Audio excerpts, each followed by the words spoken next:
looking, yeah, right?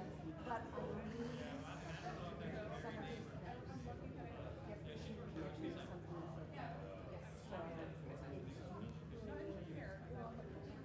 I need your PTO.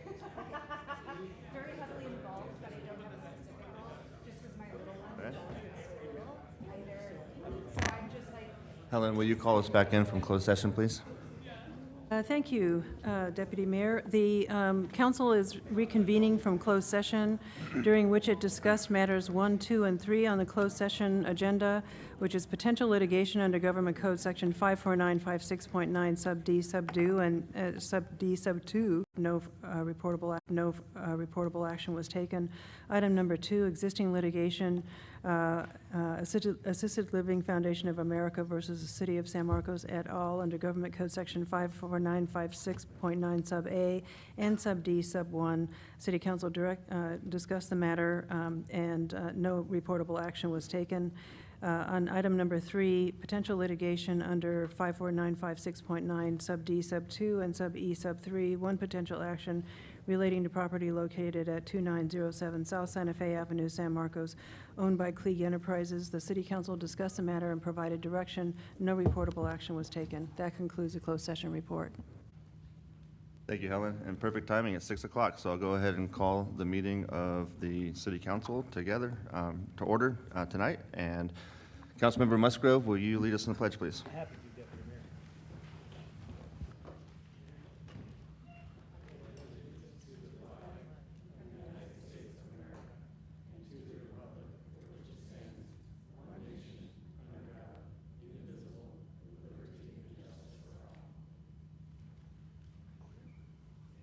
And if you can remain standing, we have a special guest tonight. We have Pastor Mike Barnett from the Bridge Church, who's going to say a blessing for us. Thank you. It's nice to be back. I was an intern with the city manager's office back in 1989 when I went to San Diego State University. Public administration was my major. And everything this beautiful city talked about back then, they've actualized today. And so blessed to be here. Let's pray. Lord, we thank you for this amazing city. I think it's the best city in San Diego County. Many others do as well. We thank you for all these blessed leaders who make amazing decisions every single day to make our city safer, better, and more blessed. And we pray tonight that you'll lead them, guide them, direct them to make the right decisions at the right time, for your glory and for the protection and for the well-being of every person who lives in this amazing city. We pray this in your name. Amen. Thank you.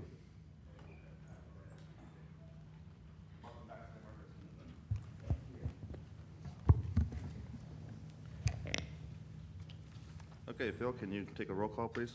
Yeah. Councilmember LeBlanc? Present. Councilmember Musgrove? Here. Councilmember Nunez? Present.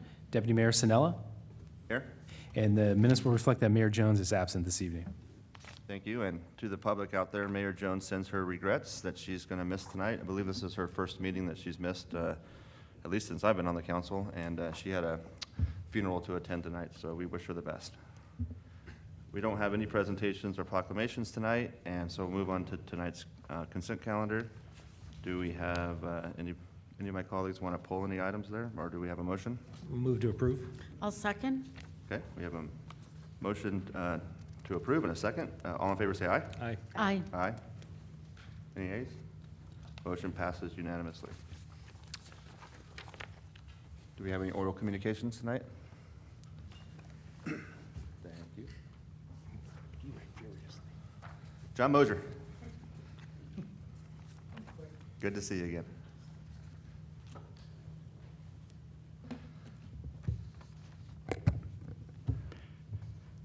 Good evening, Deputy Mayor, City Council, City staff. For the record, I'm John Mosier. Tonight I'm speaking as the president of San Marcos Mobile Estates HOA. Just an update. We're in the middle of rent negotiations. We finally got a good proposal in writing, alternate to their initial ask. And so we're working on that. I'm looking to have a park meeting in about 10 days that we're trying to wrap up a lot of things. and let residents vote to see if they can accept it or not, in between still negotiating the price. Also, a lot of the items that haven't been maintained for years that we've been trying to get them to acknowledge, we sat down and went through a long list that I had for them today, and we're going to be going through it and mapping out plans for the next 3 to 5 years as how do we approach it and take care of the things that park needs. We are facing electrical upgrades, switch gears being replaced soon, so we're trying to time it so we're not without power for very long, and minimize the impact on all of us. So we're hoping we get clouds on the days that we're out of power. Speaking citywide for mobile home parks, a few weeks ago, Rancho San Marcos received updated rules and regulations in the mail without any forewarning. At the end of it, it's telling them to sign it and turn it in, which means for that particular resident, they would become active right at that point in time. We told them, don't sign anything. I took them back to what our city ordinance says, is you're supposed to have a rent review committee for each park to sit down and work with management to work through any adjustments or any rules changes that they have. So they've slowed down the process. Right now, I think the park owners are supposed to have a couple of meetings with them. But my concern is the same thing happened to Lakeview a couple years ago, which triggered us to go after the senior park overlay. And I know we've talked about a few times is educating the mobile home residents in the park about our ordinance and parts of it that are beneficial to them and to stay ahead of. So I wanted to bring that up again because this now is brought to the fore, like we need to do it reference to committees, rent review committees in the park, rules committees, so they can't change the rules on them without having some kind of agreement ahead of time. So thank you for your time. Thank you, John. Okay, that's our last speaker for this oral session. And we'll move on to public hearings, item number 12, which is resolution number 2026-9612, adopting the city's 2027 Regional Transportation Improvement Program for fiscal years 2027 through 2031. And our city manager, Bender, will give us a presentation. Thank you, Vice Mayor. This public hearing is put forth for consideration in order to adopt the 2027 Regional Transportation Improvement Program, referred to as the RTIP. The RTIP includes regional transportation projects that are Transnet funded and other projects that are capacity increasing or regionally significant. Like our CIP, the RTIP is a 5-year plan with the current RTIP programming spanning fiscal years 2027 through 2031. After the SANDAG board adoption in September, there will be opportunities for amendments to the RTIP at various times throughout the 5-year cycle in order to update projects as budget is needed. Approval of the RTIP satisfies the requirement of the RTIP to be consistent with the city's CIP budget. Every government acronym in one sentence. Transnet funds account for about $2.2 million annually towards important street improvement projects in the city and are reflected in Table 1 of the city's RTIP program summary. This hearing was also advertised as part of our public hearing requirements and the list of projects available for view by the public. That concludes my presentation. Thank you. Are there any speakers on this item? No? Okay. Do any of my council colleagues have any questions or comments at this time? I'll move to adopt. Okay, there's a motion. Is there a second? I'll second. Okay, we have a motion and a second. All in favor say aye. Aye. Aye. Any opposed? Oh, motion passes unanimously. We'll need another motion Yep, to that's actually right. approve the item. I see that in my notes here. And so is there a motion to adopt the resolution? And is there a second? I'll move to adopt the resolution. Second. Okay, thank you. There's a motion and a second. All in favor say aye. Aye. Any opposed? Hearing none, motion passes unanimously. Thank you. Going on to new business, item number 13, resolution numbers 2026-9613 and 2026-9614, adopting the operations and maintenance budget of the City of San Marcos for the fiscal year beginning July 1, 2026, and capital improvement program budget for the 5 fiscal years ending 2030 and 2031, appropriating money out to the Treasury for budgetary purposes and authorizing appropriation and transfer of funds for the establishment of the appropriated reserve for the future expenditures and/or contingencies for fiscal year 2026 and 2027. Marla Trussell, Chair of our, where is Marla? I didn't see Marla tonight. Oh, nice. Hey, Marla. Chair of our Measure Q Citizens Oversight Committee is going to provide some comments. Welcome, Marla.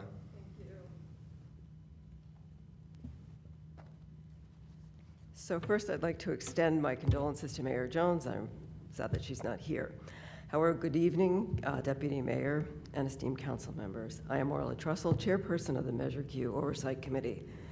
I'd like to thank the committee members who sit with me, Chris Freeman, Deputy Chairperson, and Justin Matsushita, member, for their participation in the community. And I'd also like to thank the city staff, Michelle Bender, City Manager, Donna Epar, Finance Director, Christina Ray, the Lean Director, Janet Brotherton, Budget and Analysis Manager, Jessica Molina, Senior Management Analyst, and Jasenia Avia, Office Specialist, for their assistance and providing the committee with the information it needs to reach the best conclusions regarding the propriety of the expenditures. I'd also like to commend the Mayor, Deputy Mayor, and Council for their commitment to the passage of Measure Q. I recognize that elected officials walk a tightrope when confronted with the decision to raise taxes. Measure Q was the right decision, as evidenced by its wide margin passage and how the expenditures to date are benefiting the city. Measure Q was passed by the San Marcos electorate in November 2024, giving the city of San Marcos the ability to further its mission of ensuring a safe and robust city for its residents. It's also noteworthy that Measure Q is a destination-based sales tax which applies to where the goods are delivered or first used within San Marcos, giving the city the ability to raise more funds than previously under the Bradley Burns revenue. I'm here this evening to present the activities of the newly formed committee since it first convened in April of 2025. The committee's purpose is to provide oversight of the expenditures as it relates to the Measure Q sales tax revenues. The committee has been tasked with the following duties: ensure alignment with voter priorities, review spending plans annually to ensure planned activities align with voter priorities. To achieve this objective, city staff conduct surveys of residents to understand their primary concerns. The primary of concerns are public safety and emergency response, roads and infrastructure, and parks and community spaces. The top priorities for expenditures are to keep San Marcos safe and clean, address deferred maintenance, prevent major infrastructure failure, and continue levels of service in critical areas and recognize higher level of cost efficiencies. The second objective or duties are review the annual report of the expenditures to ensure that the city continues to be a good steward of the public funds. Thirdly, enhance transparency by reporting findings and making recommendations as part of the budget process. And four, review infrastructure and improvements prior to future renewal. Since the measure's enactment in April of 2025, the city has collected $5.2 million in fiscal year 2025. The expenditures, most noteworthy expenditures, include $2.9 million for public safety for 2 new fire engines and EMS transport services, $900,000 for roads and infrastructure, and another $900,000 for park and community spaces. For fiscal year 2026, year-to-date through Q2, the city has received $11.3 million. A full revenue expenditure breakdown will be provided to the committee at our next meeting when we review the fiscal year 2026 audit report in January of 2027. In the current fiscal year, the committee convened on 9 February 2026 to review the audit report provided by Rogers, Anderson, Malady, and Scott for the period ended June 30, 2025. The independent auditor reported in its report that the Measure Q sales tax fund is in compliance with ordinance number 2024-1554 for the year ending 30 June 2025. As stated, in our opinion, the city complied in all material aspects with the compliance requirements referred to above that could have a direct and material effect on the Measure Q sales tax fund for the year ended June 30, 2025, that the audit was conducted in compliance in accordance with the auditing standards generally accepted in the United States. The audit report was unanimously approved by the committee. And then on March 2026, on the 26th of March 2026 of this year, the committee convened to review the fiscal year 2027 Measure Q city expenditure requests. The city has requested $23 million, and the major fiscal year 2027 expenditures break down as follows. Operational expenditures, $11.8 million, infrastructure investments at $6.2 million, capital improvement projects at $5 million, for total spending requests for $23 million. And the Measure Q committee gives unanimous approval to the Measure Q expenditures as requested by the city for fiscal year 2027. Are there any questions? Great, thank you, Marla. Thank Any you. questions for my colleagues?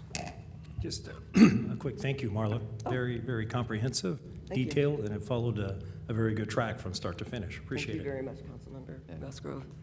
Great job, Marla. And thank you to the entire Measure Q Citizens Oversight Committee. Much appreciated. So we'll call up Salvador Roman, Chair of the Budget Review Committee.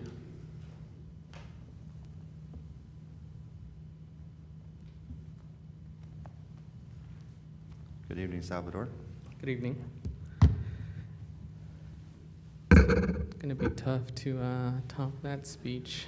That was very thorough. Huh. All right. Good evening, Deputy Mayor and City Council. My name is Salvador Roman, and I serve as the chair of the Budget Review Committee.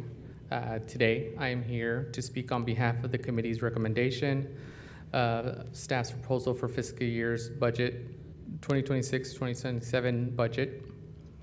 This budget encompasses various priorities, including operational maintenance, capital improvements, and related appropriations and transfers.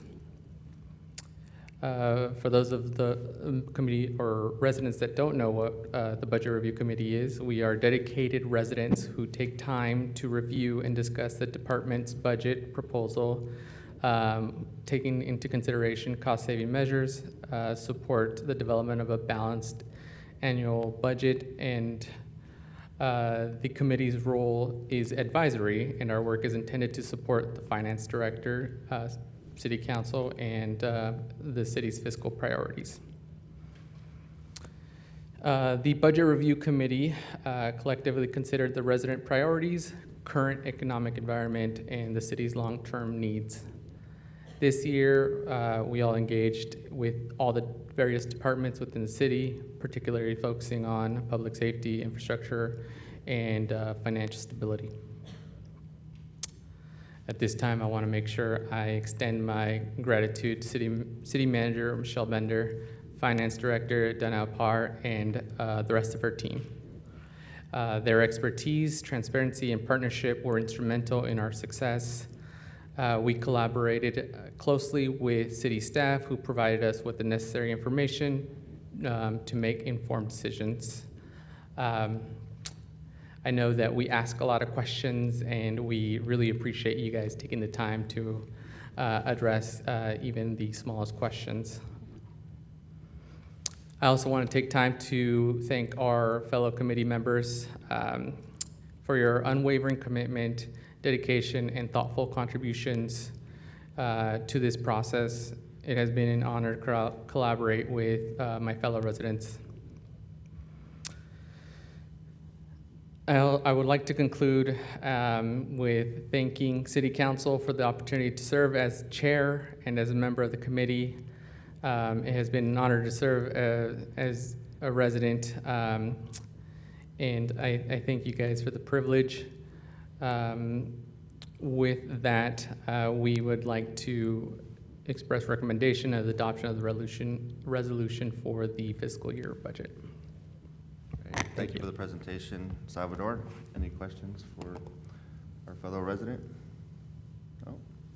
Well, thank you again. Appreciate it. And thank you to both committees. It's really good for us to know that we have another set of eyes from the community looking at all the documents and looking at the budget and asking all the questions of staff and letting us know if there's any concerns. So we appreciate the time and effort that everybody that's involved puts into it.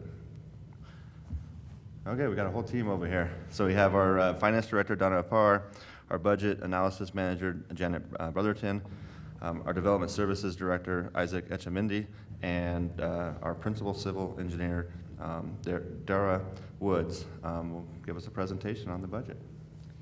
Great. Thank you so much, Deputy Mayor and City Council.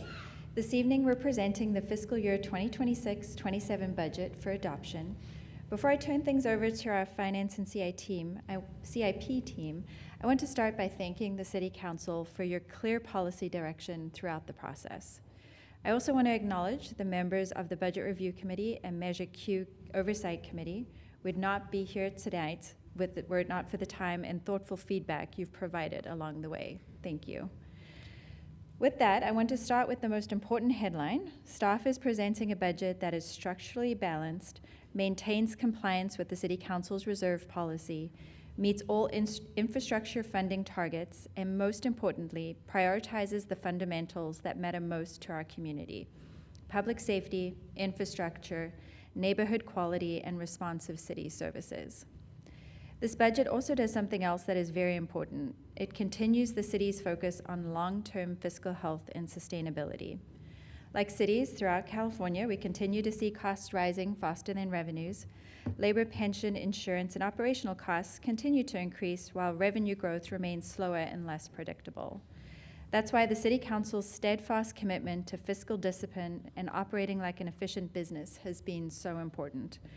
Measure Q has provided critical stability, and we're using that opportunity strategically, not just to maintain services, but to strengthen the city's foundation for the future. At the same time, we're evolving as an organization by becoming more data-driven, more performance-focused, and more intentional about how we align resources with results. We often talk about the San Marcos Way as shorthand to define our commitment to efficiency, cutting red tape, and bringing an entrepreneurial spirit to local government. These values remain part of our DNA, and I think you'll find that the budget we're presenting tonight not only honors the San Marcos Way, but shows what the San Marcos Way looks like in an organization evolving to meet the future needs of our community. Okay, next slide. This evening, we're going to review our approach. We're presenting a balanced budget that invests in the future, focuses on community priorities, reduces long-term costs through strategic investments today, and reflects increasing emphasis on data-driven decisions, performance measurement, and efficient operations. We're going to first take a look at the operations and maintenance portion of the budget, so the general fund, a Measure Q overview. I don't know that we need to address that after our chairperson's very thorough presentation this evening. Acquisition and replacement and rehabilitation funds, planning for the future, and then hand it over to our capital improvement team. Okay. Well, thank you, Michelle, and members of the Budget Review Committee and the Measure Q Oversight Committee. Good evening, Deputy Mayor and council members. We are pleased to present the annual budget to you tonight, which, as Michelle mentioned, is a structurally balanced budget and reflects a culmination of our core values in being problem solvers, being good partners, operating like an efficient business, and building to last, which are all important in maintaining quality of delivery of essential services and critical infrastructure, as well as meeting City Council's fiscal policies. So at this time, I'm going to turn it over to Janet Brotherton to go over the operations budget detail. Thank you, Donna. While the city continues to maintain a disciplined approach when it comes to revenue projections, especially given current economic uncertainties, overall general fund revenue saw positive but modest growth in all categories. There are some categories which saw more notable increases over last year's adopted, the first being property tax, which is the city's largest single source of general fund revenue. It is projected at a 5% increase overall due to prior year housing stock turnover and new construction, which added to the tax base. Also contributing to the property tax increase is an increase in our in lieu vehicle license fees received through the county, as well as higher successor agency tax increment pass-through revenue. And these two categories together account for over 60% of our property tax receipts. Charges for services, which is our third largest general fund revenue source, is estimated at a 7% increase due to higher anticipated building and development related fees, as well as fire and EMS related reimbursements in this category. Our real estate portfolio net revenue has also increased due to the completion of many major capital projects at city-owned rental properties. All of this make the city a competitive landlord in the market and maintain our occupancy at over 99%. And because of this, we're able to recognize higher net revenue from our diverse real estate portfolio. Other revenue categories are projected level with fiscal year 2026, including transient occupancy tax and sales tax due to potential slowdowns in discretionary spending that may impact these two categories. And the flat Bradley Burns sales tax for fiscal year 2027 does align with statewide projections for sales tax receipts. This chart here shows our general fund revenue projections at just over $104 million. Property tax and our regular Bradley Burns sales tax continue to make up more than half of our general fund revenue, which is typical for our revenue makeup. As I mentioned, charges for services is our third largest revenue category, and its share of the general fund is about $15.8 million projected for fiscal year 2027. Licenses and permits include development-related permits as well as franchise fees, and is slightly ahead of our special assessments for fiscal year 2027, projected at $8.5 and $8.1 million respectively. Real estate portfolio income includes our real estate partnership, as well as the revenue received from leasable assets that the city owns, such as Creekside Marketplace, and our tenant-occupied spaces here in the City Hall building, and our other leased buildings that are owned by the city, and comprises about 8% of the anticipated general fund revenue for fiscal year 2027. Other revenue includes intergovernmental revenue, such as grants or other fees received from the state and county, as well as our interest income received from our city's investment policy, and is projected at about 4%, or about $4 million. And last but not least, transient occupancy tax is projected level to fiscal year 2026 at about $2 million or 2% of revenue, as the city has taken a fiscally conservative approach in this category given current economic uncertainties. Now, moving on to general fund expenditures, staff continue to take a business-minded approach to their operations and look for greater efficiencies in our day-to-day business wherever possible.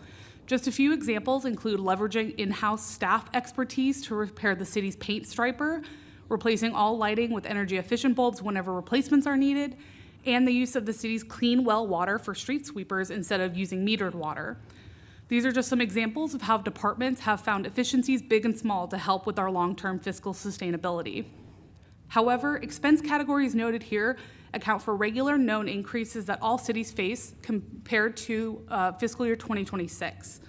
Among these known expenditure increases are public safety costs, such as the last year of our current sheriff contract, which capped the increase at a fixed 3.5% for fiscal year 2027. Also in the public safety category are personnel increases in line with negotiated employment agreements for our safety personnel. And in addition to our safety personnel, citywide employees have seen contract and benefit costs in line with their negotiated steps and cost of living adjustments, as well as the city's contribution to our unfunded accrued liability commitments.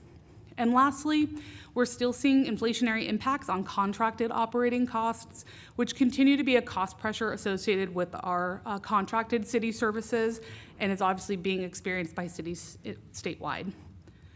In order to ensure that the general fund remains in a balanced position, the city continues to focus on fiscal discipline, which is a core competency of our city personnel. The city continues to emphasize the community's priorities of keeping San Marcos safe, clean, and well-maintained as the basis and guiding principle for our budget decision-making process. And we're also focusing on strategic leadership and proactive long-range planning in order to protect and sustain the city's long-term financial health. This slide shows a breakdown of general fund expenditures by department. As mentioned, keeping San Marcos safe, clean, and well-maintained is our core priorities of our budget, and it's reflected here. Public safety, or fire and law enforcement combined, comprise more than half of the city's budget, which is typical for most agencies. Public works is our third largest category and makes up about 13.5% of general fund expenditures, followed by development services at 9%. Parks and recreation comprise 5.7% of the general fund budget, and the central service functions of human resources, risk management, and our information systems make up about 5% and 4.5% respectively. Other departments that were formerly grouped as general government have now been broken out independently, and all of these functions listed on the right each individually represent less than 3% of the general fund budget. Together, all of the departments listed on the right make up about 10.5% of our city's general fund budget. This slide shows a breakdown of Measure Q expenditures requests for fiscal year 2027 by community needs priority. For fiscal year 2027, about $13.9 million, or 59%, is made up in the public safety and emergency response category, of which $4.5 million is related to the Fire Station 5 construction project, so I won't get ahead of our capital team on that one. Measure Q will also fund safety-related infrastructure by replacing fire apparatuses and equipment at their end of useful life. And operationally, Measure Q will focus on ensuring emergency personnel readiness and constant staffing throughout the city. About $5.6 million, or 24%, will go towards the roads and infrastructure maintenance category as staff continue to tackle deferred maintenance and other projects that will ensure long-term fiscal health. These investments include the city's new annual storm drain inspection and cleaning program, which will prevent catastrophic and costly emergency repairs for storm drains. Measure Q will also maintain the city's facilities via electrical, plumbing, mechanical, and other preventive maintenance services, and will also tackle projects which will result in long-term cost savings, such as energy-efficient lighting and replacement of HVAC units that are at their end of useful life and replacing them with more energy-efficient units. And lastly, about $4.3 million will be used in the Parks and Community Spaces category towards maintenance, cleaning, and upkeep of our city's 44 parks, 72 miles of trails, and various other community spaces. Also in this category, expenditures will also yield long-term fiscal benefits, such as the renovation of Williams Barn flooring, kitchen, and restrooms, and other renovations to the space, as this facility currently generates about $100,000 annually in revenue. As Marla mentioned, overall Measure Q will support over $10 million in expenses towards important operations, about $5 million in our capital program, and will also fund significant investments in our infrastructure, which I will get into now. This slide highlights a few key fiscal year 2027 budgeted projects in our city's infrastructure funds. As noted previously, Measure Q has been instrumental in supporting the city's ongoing maintenance efforts.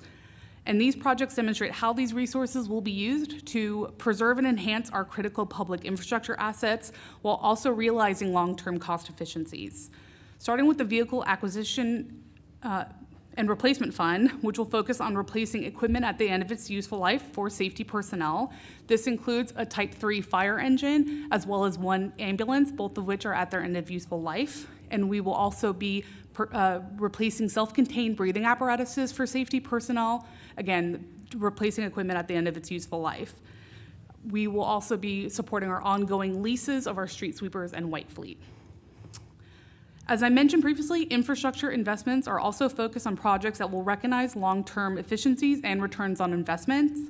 As I mentioned, an example would be the second phase of the gym HVAC project, which will not only ensure higher energy efficiency, but will also allow for more accurate utility billing between the city and the neighboring Boys and Girls Club, and also the Williams Barn renovation, which protects the long-term revenue generation capacity of the space.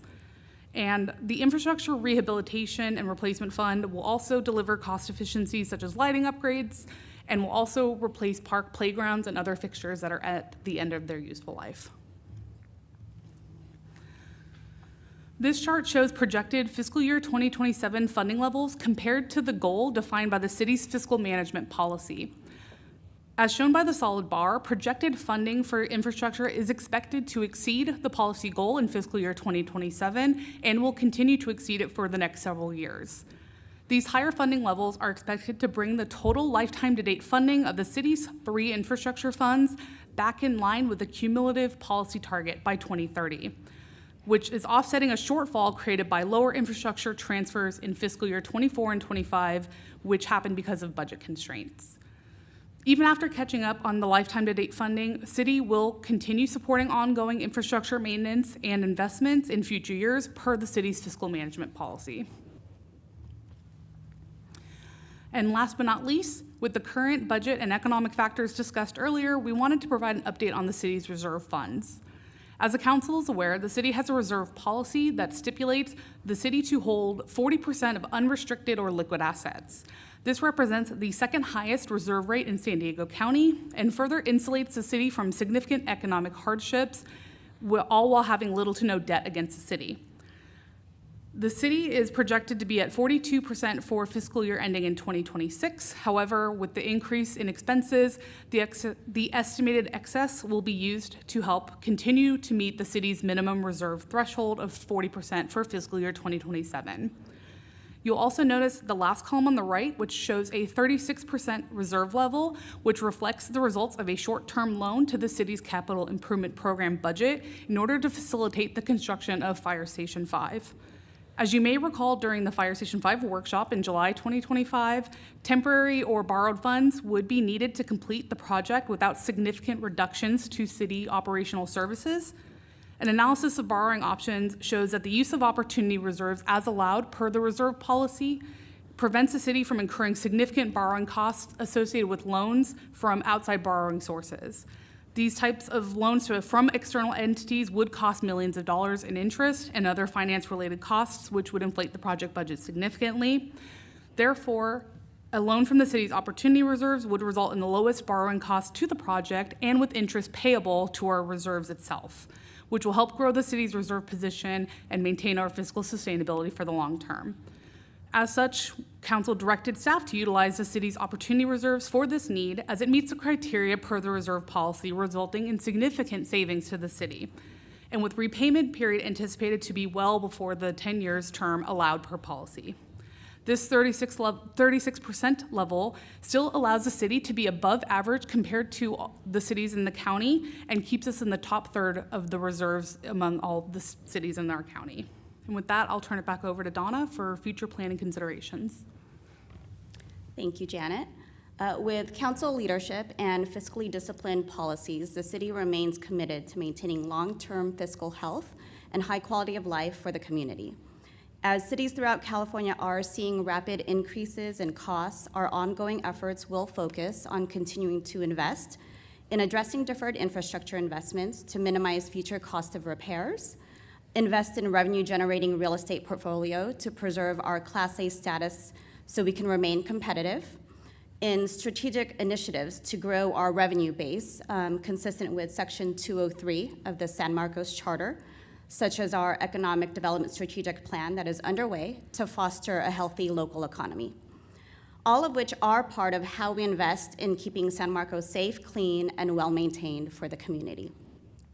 We'll also continue to innovate ways in our operations to help ensure that we are exercising the most efficient business model to deliver quality and responsive city services, just like some of the examples that were shared regarding paint striper equipment, energy-efficient lighting, and the use of well water for street repairs. And seeking funding opportunities, such as the $5 million Parks grant from Assemblymember Patel. We'll also continue to monitor our objectives and key results to measure our operational goals, as well as utilize key performance indicators to monitor operational efficiency. And along with utilizing our version of Maslow's hierarchy for budget priorities, with the public safety and delivery of core services as the most important, as well as fostering a culture of fiscal sustainability, we are also continue to monitor economic indicators, all positioning us to be as resilient as possible from future potential economic challenges. And before I turn it over to our CIP presentation, happy to answer any questions. Well, thank you, Donna. That was, and everybody up there, that was fabulous. And I believe we do have some questions from Councilmember Musgrove. I have plenty, but we'll wait to the CIP. But real quickly, on one of the previous slides, one of the items under pension stabilization reserves talks about Section 115. And I remember when we began that process, I think I might have been a planning commissioner sitting there with Mayor Desmond and Vice Mayor Jones, and they were big proponents of this. Could you please explain to the members of the community exactly what that is and why it is so important for us to have? Yeah, so IRS has a Section 115 component that allows us to form a pension stabilization trust, only for purposes of utilizing it for any CalPERS or pension-related situations. And so the council voted to go ahead and create one as part of our buckets of reserves, and we started off with $2.5 million. Fortunately, we have not had to dip into that bucket of reserves and has grown since then. It was a very smart move back then, and it will at some point pay dividends, not to be punny in a fiscal sense, but having that as a backup is phenomenal.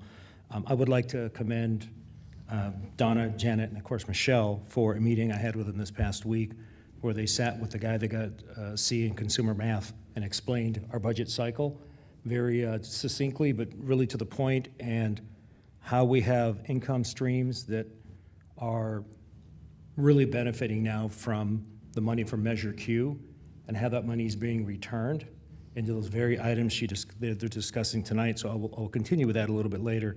But in effect, our public safety, some of our infrastructure, and some projects we have ongoing right now that, to me, are very important because it is what, as residents, we see every day. And when things look great, we don't think twice about it. We only notice when they're not working. So the key to success is that everybody is happy with the way things are, and it's no easy task. It requires daily maintenance from our staff, and they do a fantastic job. So I will hold the rest of my comments until we have the CIP. Thank you. Thank you, Councilmember. Any other questions at this time? I don't have a question, but I have a couple comments. I wanted to, first off, thank you for putting together a presentation, but also just the overview of where the Measure Q funds are going. Probably 90+% of my conversations that I have with residents are about those three categories: public safety, infrastructure, and Parks and Rec. And so we really hit, I think, a home run with that. And then I really appreciated how well you articulated the short-term loan for the fire station. I thought that was a really smart move on part of the council to get not only to get it going in the least expensive way, but to get it going as quickly as possible. And so I thought you did a great job articulating that to the community too, so thank you. And if there's no other questions, then we'll go on to the CIP. Good evening. Dara Woods, Principal Civil Engineer in the Engineering CIP Division. And tonight I'm excited to present our Capital Improvement Program for fiscal year 26-27. For those who might not be aware, and for those that do a brief overview and recap, our Capital Improvement Program essentially is a program focused on delivering public infrastructure projects that enhance and sustain the community, the infrastructure of the community. It's essentially a strategic tool that we use to plan, budget, schedule projects, and we look at it over a 5-year period.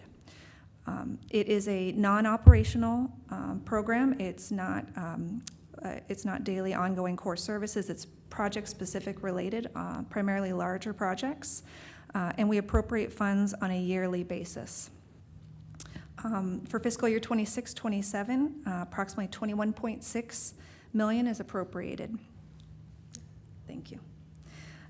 As you'll see on the following slide, there's a variety of funding sources that comprise our CIP program. That includes Transnet, gas tax, our newly Measure Q funds, as well as general fund. And I'd like to take an opportunity to dive into that in a little more detail and kind of continue the topic that Janet brought up earlier in our presentation.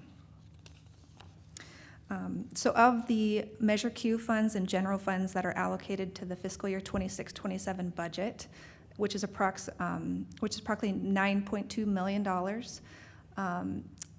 that is split between our Fire Station 5 project and our larger scale planning projects, primarily our general plan amendment.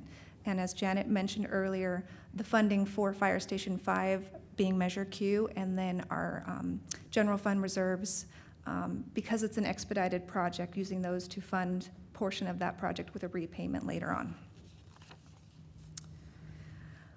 Our CIP budget can be looked at in terms of a couple project type categories.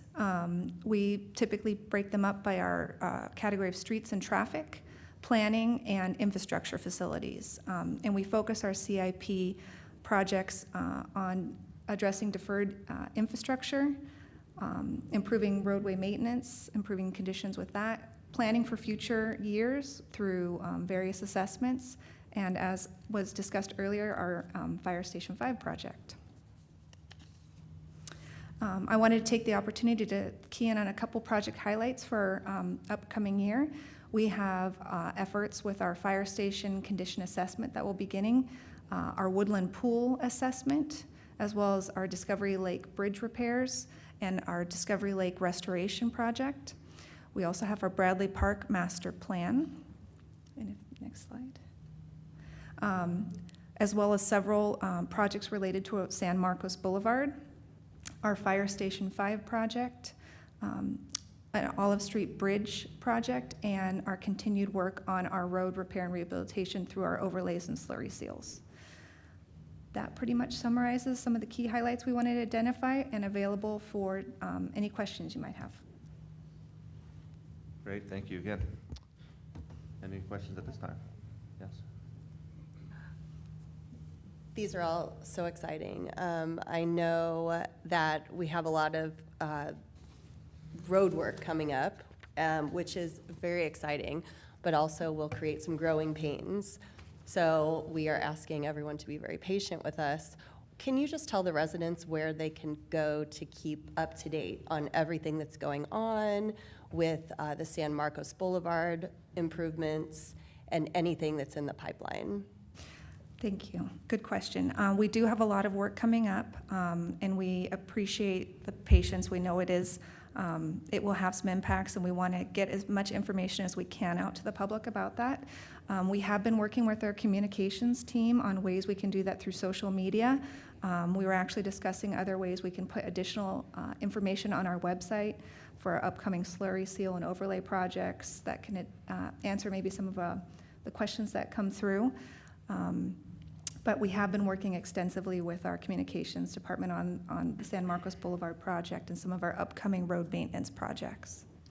And in addition to everything Dara listed, we're also going to be putting up signage in affected areas, and we're actually sending out mailers to affected residents and businesses ahead of the project to try to get ahead of it so that it is all good news and not too terribly frustrating for everybody during the slurry seal. Thank you. I think that's really important, just to stay in communication with everyone. And the more ways that we can do that, the better, because it will be a little painful, but it'll be worth the wait, I promise. 100%. Thank you, Councilwoman LeBlanc. Councilwoman Nunez, do you have anything? Yes, thank you. Deputy Mayor, I have a couple of questions and then comments. For the benefit of our residents, I know one of the big items that we have to include in our budget is our contract with the sheriffs. And I know that is an item that takes up a lot of the budget. So for the benefit of our residents, can you talk about where we're at in terms of our contract length, when that ends, and when negotiations will take place, and what that will mean for this budget and obviously in the near future? Yes, I can assist with that question. This is the final year of our current contract. So this budget cycle accounts for the existing 3.5% increase.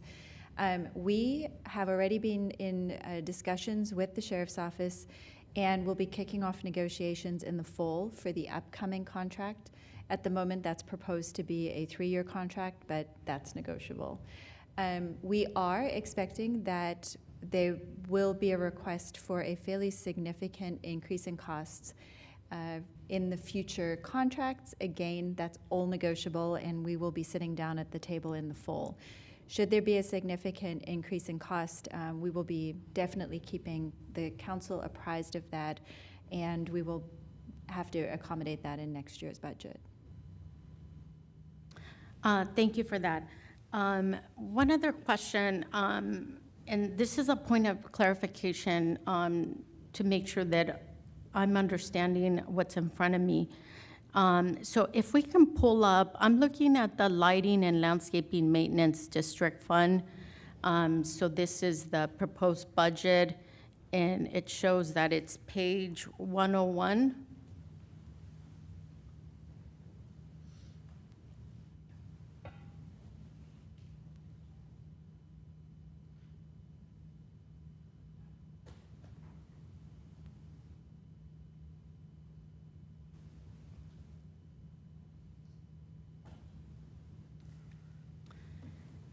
And so I want to make sure that I'm looking at these numbers correctly. So under the heading that says Budget Summary, I see that we have total revenues, and then underneath that, we have operating expenses.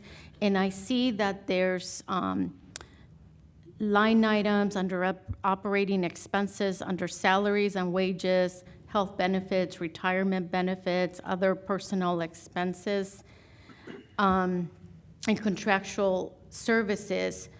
So when I look at these columns, I see for fiscal year 2023 to 2024, we have actual numbers. For fiscal year 2024 to 2025, we have actual numbers in that column. And then also under fiscal year 2025 to 26, we have a projected number there, but then I see that there's blank numbers for fiscal year 2026 to 2027. So am I understanding, what am I looking at here? Yes, thank you, council member. So staff in that were coded or allocated to the Lighting and Landscaping Maintenance District were not let go or reassigned. We are still incurring their costs. They are still working for the city. So they are now being incurred in the general fund. So where would or why am I seeing blank numbers then? Are we not going to keep track of that, or I'm just trying to understand what I'm looking at? This year, the staff is not allocated to this fund. From time to time, we do move staff. We allocate some years to gas tax, other years we allocate staff to some of the specially restricted funding.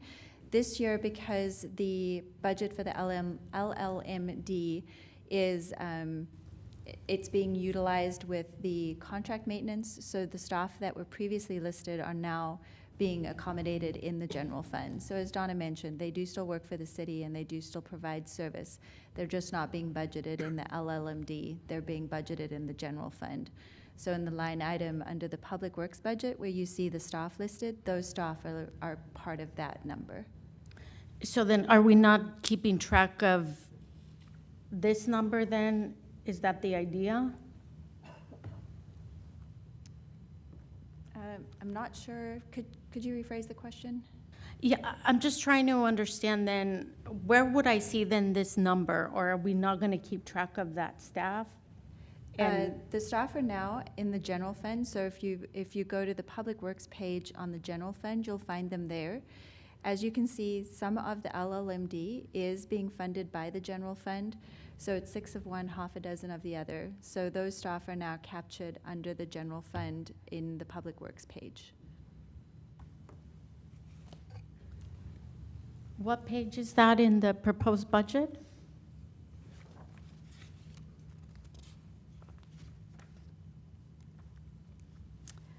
Public Works starts on page 62. Thank you.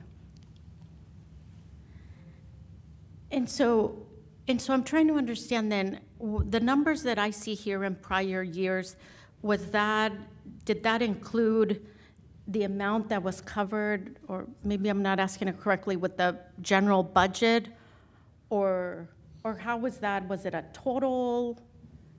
I'm trying to understand the difference. It's just not clear to me what we were tracking versus what we're going to be tracking or what we're not going to be tracking. So in the prior years, as you know, the LLMD is a Prop 218 district, and so the special assessment levy has been frozen for quite some time. And so the general fund has been providing assistance as it does with any other area that does not have an LLMD or a CFD. It's always borne by the general fund. And so to alleviate that funding capacity in the LLMD, the direction was to go ahead and allocate the public works staff there to the general fund versus having a higher transfer from the general fund to the LLMD. So as far as tracking, that is still going on by the Public Works Department. Okay, thank you for that. I don't have any other questions. Okay, thank you. And Councilmember Musgrove asked for 30 more seconds. I'll start the watch. You know, when I started out as a traffic commissioner 13 years ago, talking to the residents, the three things that were consistently brought up, and as a planning commissioner and now as a council member, I distilled it down to the 3 Ps: parks, potholes, and public safety. And that's exactly what we're focusing on in our budget.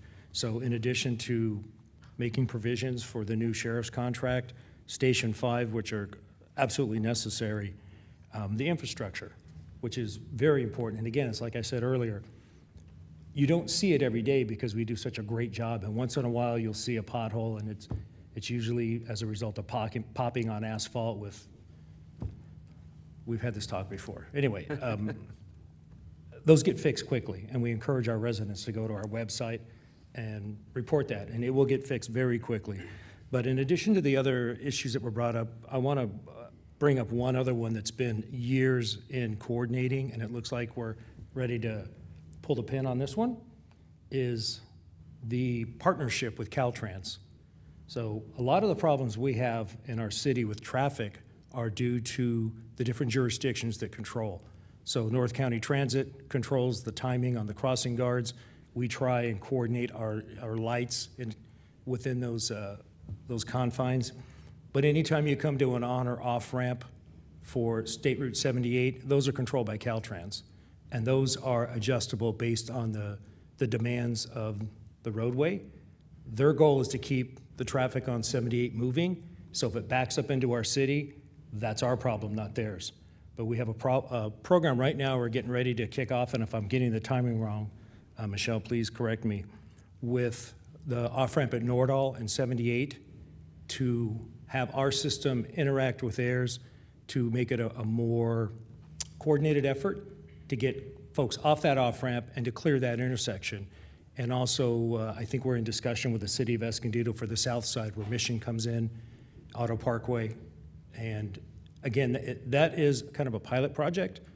I think it'll be successful, and then we'd like to see that continue westward throughout our city so that we have better traffic flow in those areas where we have some degree of control and Caltrans is willing to work with us. And again, this is all part of what our wonderful staff do behind the scenes so that it appears a seamless operation. So thank you all for that. That's my 30 seconds. Thank you, Ed. And I'm actually really appreciative that you brought up the differences between Highway 78 and Caltrans and the city. I have gotten some questions actually just today about when Caltrans was going to finish their repavement of 78. It's a little uneven right now still, but it's looking a lot better. And then every time I come to this meeting, I come from the east and I get off on the Woodland off-ramp. And I know it's not ours, but that off-ramp is in, and actually that off-ramp and that off-ramp and then the on-ramp, Rancho Santa Fe to 78 is in pretty bad shape. And so I don't know if Michael's back there, but if we can maybe lobby our friends in Sacramento and at Caltrans to at least give us maybe an ETA or timing on when they're going to get to that, it'd be much appreciated.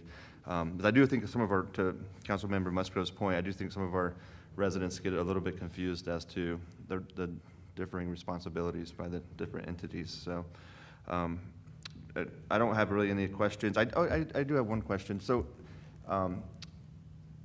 as far as the CIP projects are concerned, when it comes to like resurfacing roads and reconstructing roads, is there Is there a way that we could put like the next 5? I don't know if we have that level of detail as from a calendar standpoint, but maybe the next 3 to 5 projects that we're going to be doing on the website, if it's not already there.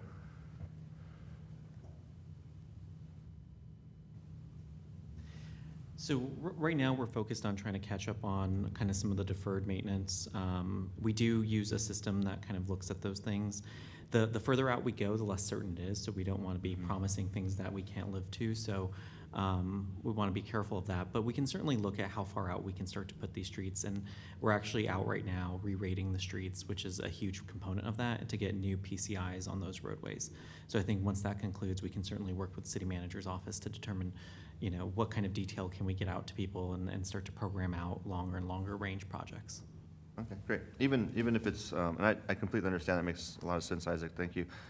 But even if once we've actually put it, like we know, we've budgeted for it, we know it's coming, it might be nice to, you know, give them like a rough ETA. It's 45 days out, 90 days out, whatever that looks like. So thank you. Phil, do we have any public speakers on this item? That's good, great. I think that's a testament too that between the efforts from our resident committees and our great staff and leadership and the council, there's must be a tremendous amount of trust out there that we don't have a lot of folks that are coming to talk about our budget. So thank you, everyone. Oh, and with that, I'll entertain a motion to adopt the resolution as recommended.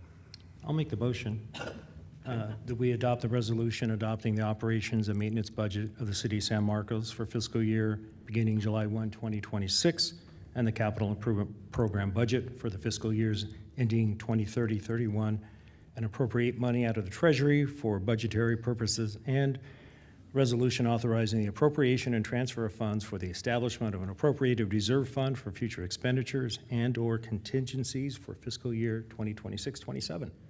Deputy Mayor, I still have some comments. Oh, I'm sorry. Before we. Okay, I'll go ahead and second the motion, but we'll certainly continue the conversation. I'm sorry.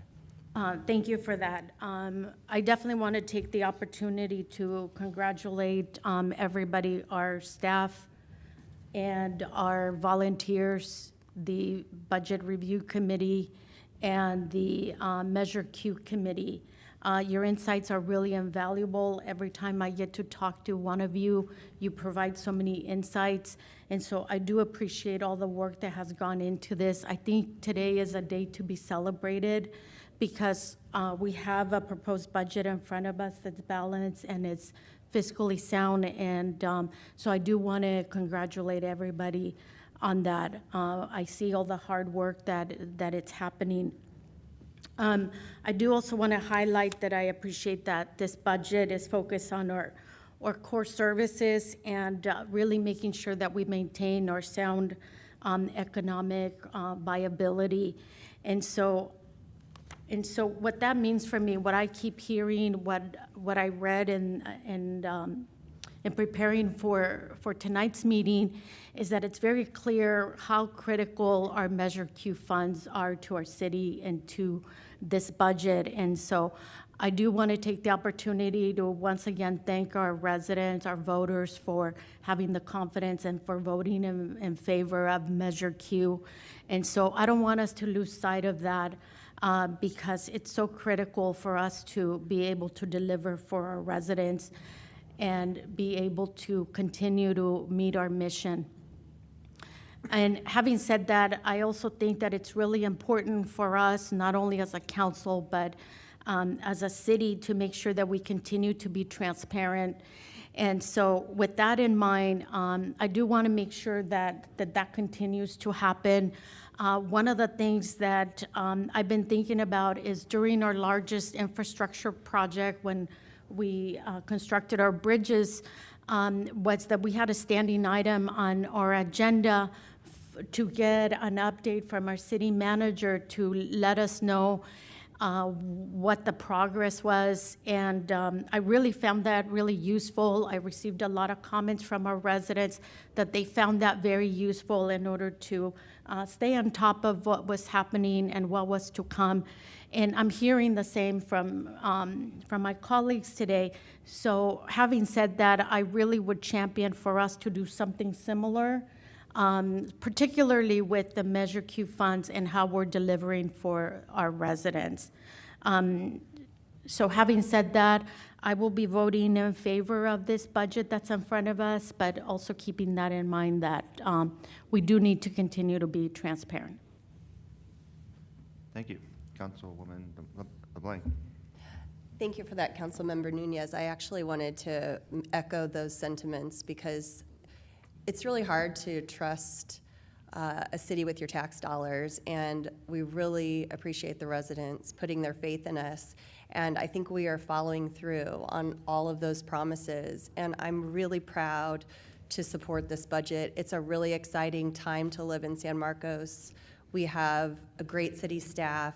We have a great budget review committee. We have a great Measure Q committee. And the only thing I want to say is I want to make sure we continue the communication with our residents as we continue to progress so quickly with these improvements and everything that we're doing for them, because that's one of the #1 complaints I get, is just that a lot of times people don't know what's going on and they don't see the end game or the end solution. So I reassure them that everything will be wonderful and that we are on track to make them happy. So I just want to continue that communication. Great, thank you. So there was a motion and a second, so I will go ahead and call for a vote. All in favor say aye. Aye. Aye. Any opposed? Hearing none, the motion passes. Great, thank you all. Phil, do we have any other speaker slips at this time? Okay, great, thank you. Okay, we'll move on to our council reports, and we normally start off with Sandag, but Mayor Jones is not here, so we'll move on to League of California Cities. Thank you, Deputy Mayor. I would like to first state that this was an online meeting this week with Councilwoman Nunez and I in attendance. I think probably the most significant issue that was brought up from the executive side was the annual conference coming up September 23rd to the 25th in Anaheim, and the assumption being that Councilmember Nunez, as the president of the district, you will be attending? Yes. Okay, Yes. Fantastic. We had a report as our guest speaker from the Vice President and Chief Operating Officer of the San Diego Regional Airport Authority, Brendan Reed. He talked about a lot of things, but effectively the best information was the update on Terminal 1, what's going on there and how they're going to continue on with that process. The parking structures, new tenants that are coming in, more contracts for international travel, and all of that will serve to boost regional tourism, which benefits everyone. We got some league updates. The league is supporting the bill to extend additional time that HCD has mandated, an additional 6 months to meet certain requirements. SB 1157, the league is opposing that, and that's to limit additional fees on large ADUs. And SB 1013, opposing legislation on restricting the use of license plate readers. CAL FIRE, it was interesting, the question was asked about local government, local agency input on the fire zone maps. And the blunt answer was no, there is no opportunity for local input, but it's not because CAL FIRE doesn't care, it's because the way the legislation is written, there's no opportunity for that. However, they did say you could reach out legislatively and get that changed, but that primarily it's not CAL FIRE, it's the Board of Forestry, which the first I've heard of that, but apparently they're big players in the determination of those fire maps. Zone 0, 2027, that is the one that will require a certain amount of space in between your house and any combustibles, the type of fencing you have. 2027 is when it kicks in, so next year for any new builds, and then by 2030, any existing. So any improvements that are done at that point, or then we'll have those restrictions on what materials you can use, and fencing is always the big one. What can I put in? Can I replace a wooden fence with another wooden fence? And I think the city will be put in the position of denying those permits, Michelle, presumably? Yeah, okay, we get to be the bad guy on that one. The city of Stanton, at a public safety meeting, they have a big problem, as you know, in different parts of the state, and especially Southern California, with illegal fireworks. and the city of Stanton has initiated a fine for anybody firing off illegal fireworks. And what they have done is attached, because the question was asked, well, how do you recoup the fine? They're attaching that to your state tax return. So it's an interesting concept. So that will probably be something that our public safety reps, Robinson and Garcia on Escondido and Oceanside Council respectively, will be doing further investigation. And that concludes my report, unless we have something else. President? No, you're very thorough. Okay, thank you. That includes the report. Great, thank you. North County Transit District, we haven't met since the last time I updated, but we do meet later this month on the 18th. And that'll take us to the North County Dispatch Joint Powers. We met a couple weeks ago, and one of the really exciting things is NORTHCOM is now ACE accredited. So that's a major milestone, and that means that they are recognized as an accredited center of excellence in emergency medical dispatching. And a fun fact, they are now the 376th emergency medical dispatch accredited center in the world. So that's a great milestone for them.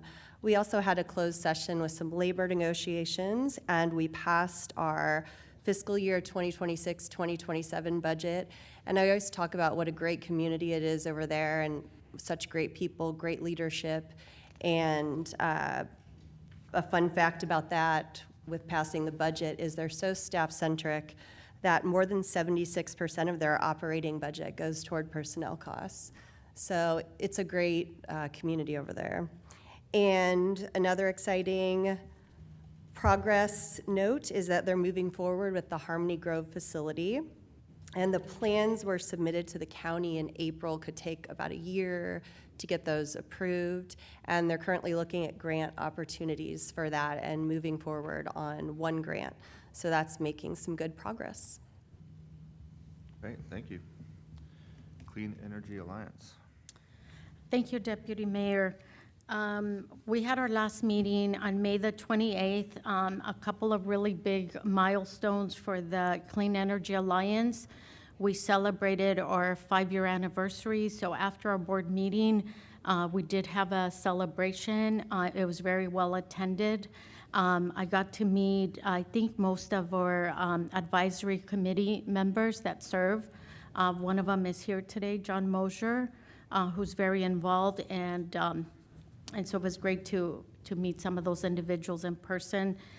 The other highlight that happened is we were introduced to 6 new employees. It's I think that doubled the size of the Clean Energy Alliance. Right, Councilmember Musgrove? I mean, for so long. When I was on the board, we had a part-time CEO, and that was it. That's right. That's right. That's right. Everyone else were essentially volunteering their time. Right, so I think we did double. There are plans to add, I believe, a couple of other employees, so we are growing. We did look at a proposed budget. We're still financially sound. We're on track. One of the items that Deputy Mayor Sanella will be looking at is adopting the next year's budget. I won't be able to attend this month's meeting, but Deputy Mayor has agreed to attend on my behalf, so that'll be the big item for this upcoming meeting. The other highlight, we did receive a 5-year anniversary impact report, and what I will do is I will forward the report to Phil so he can distribute it to the entire council that shows the work that has happened and where we're at currently. And I will also ask Phil to include it in next meeting's agenda, so that's available to our residents to see. I also want to remind our residents that we did approve earlier this year in January a rent relief credit program. We continue to see residents that do enroll. It's also available for our businesses. The last update that we received, I see that we have 16 residents that enrolled in the program and only 1 commercial So I just want to remind our residents that if you're having a hard time paying your utility bills, to please reach out to Clean Energy Alliance and see if one of these programs might benefit you. And with that, that's my report. Thank you so much. Okay, we'll move on to council business visits, and I know that Mayor Jones and Councilmember Musgrove had one recently, right? Yes, yesterday midday. This was at A Frame of Art, which is located on the southwest corner of Linda Vista and Villa Veracruz. It's fantastic. They do everything from art framing, restoration, anything that has to do with art that you would hang on your wall, they can manage. It was originally founded by Richard Jaden and his wife Helen. Richard passed away a few years ago, but Helen is continuing to run the operation, and we met Terry, who works there with her. Very, very nice lady. And between the two of them, they have a couple of other folks that are coming in and out, including Helen's son, but they're certainly looking for somebody who's willing to come in and, take over the business at some point. Richard passed in 2023, so Helen continues to run the business, and they do fantastic work. We have some, as the slideshow goes on, you'll see some of the work inside their operation. They specialize in custom picture framing, art restoration, preservation, fine art printing, photo restoration, delivery, and professional installation services. All framing and restoration work is completed in-house using archival and museum-grade materials designed to protect artwork, that's Helen there, and photographs, heirlooms, and collectibles for generations. As a long-standing San Marcos business, A Frame of Art takes pride in helping residents preserve family memories, celebrate milestones, and showcase artwork that is meaningful to them. A Frame of Art is known for its attention to detail, personalized customer service, and commitment to craftsmanship, creating lasting relationships with clients who return for projects over many years. The business continues to contribute to the creative and cultural fabric of San Marcos by helping preserve artwork, historical pieces, and personal keepsakes that tell the stories of our community.